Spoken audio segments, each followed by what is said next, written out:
Hello বন্ধুরা, তোমরা সবাই কেমন আছো? আশা করি ভালো আছো। আর আমিও অনেক ভালো আছি। আজকে চলে এসেছি আবার একটি রেসিপি নিয়ে, মশলা আলু ভাজা। তো তার জন্য এখানে আমি কেটে নিয়েছি আলু, ধনেপাতা, আর এখানে নিয়েছি কিছুটা লঙ্কা। লঙ্কাটা একটু আমি বড় বড়ই করে কেটেছি, আর আলুগুলো কিন্তু আমি এইভাবে ছোট ছোট টুকরো করে কেটেছি। তোমরা চাইলে বড় করে কেটে নিতে পারো। তো এবার ভিডিওটি স্কিপ না করে দেখতে থাকো। তো তার জন্য এখন এই বাটিটা নিয়ে নিয়েছি। এই বাটিটার মধ্যে আলু কিন্তু এই বাটির মধ্যে আমার তুলে নেওয়া হয়ে গেছে। তো এবার এখানে মাখিয়ে নেব হাফ চামচ পরিমাণ নুন আর হাফ চামচ হলুদ।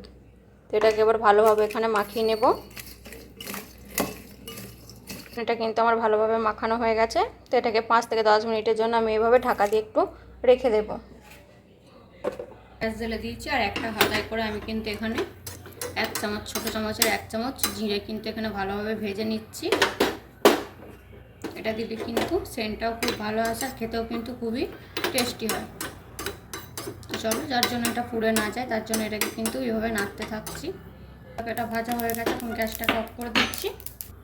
তেলটা এখন কিন্তু এখানে ভালোভাবে গরম হয়ে গেছে। তো এখানে ফোড়নের জন্য দিয়ে দিচ্ছি কালো জিরে আর আগে থেকে কেটে রাখা কাঁচা লঙ্কাটা। মানে গ্যাসটা কিন্তু আমি লোতেই রেখেছি। এবার এটাকে একটু ভালো মতো ভেজে নিচ্ছি। এবার এটা একটু নেড়ে নেওয়ার পরে দেখো লঙ্কাটাও কিন্তু ভালো মতো ভাজা হয়ে গেছে। তো এখানে জলটা ছেঁকে এখন আমি আলুটাকে দিয়ে দিচ্ছি।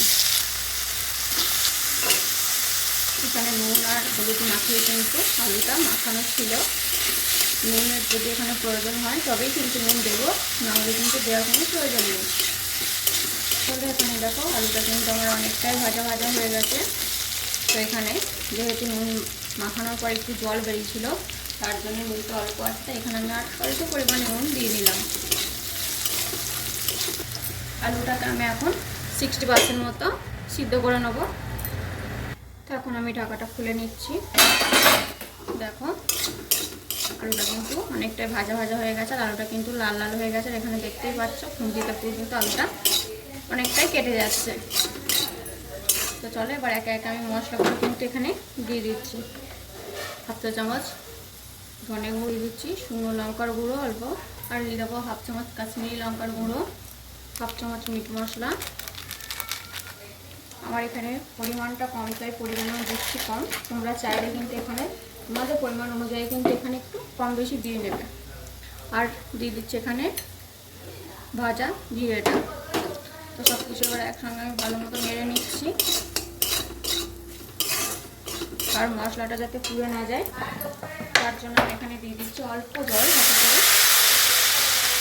দেখতেই পাচ্ছি কতটা অল্প দিয়েছি কিন্তু এখানে, যাতে এখানে মশলাটা পুড়ে না যায়, শুধু তার জন্য। বেশি দেওয়ার কিন্তু এখানে দরকার নেই। এবার আলুগুলোকে আমি চার ধার থেকে এইভাবে কিন্তু গোল গোল করে দিচ্ছি। তাই সব কিছু ধারে গোল করে এটাকে দিয়ে দিয়েছি। তো সাইড থেকে এইভাবে তুলে দেওয়ার জন্য থেকে কতটা পরিমাণ তেল ছেড়ে দিয়েছি। আর এখানে আমি তেলের মধ্যে এখন দিয়ে দিচ্ছি হিং। তোমরা হয়তো বলবে হিংটা প্রথমে না দিয়ে এখন কেন দিলাম। তো হিংটা প্রথমে এই জন্যই দিইনি, কারণ শেষে এই আলুটা ভাজার পর শেষে দিলে কিন্তু এর সেন্টটাও সুন্দর আসে, আর খেতেও কিন্তু এটা খুব টেস্টি হয়। চলে এবার এটাকে ভালো মতো নেড়ে নিলাম।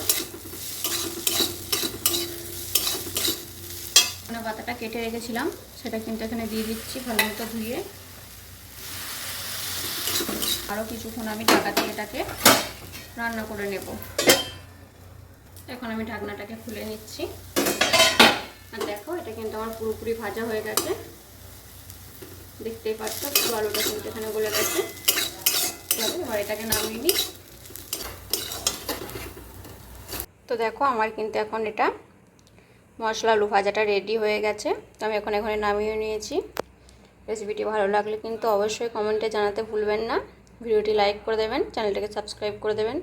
আর কে কোথা থেকে দেখছেন অবশ্যই কিন্তু কমেন্টে জানাবেন।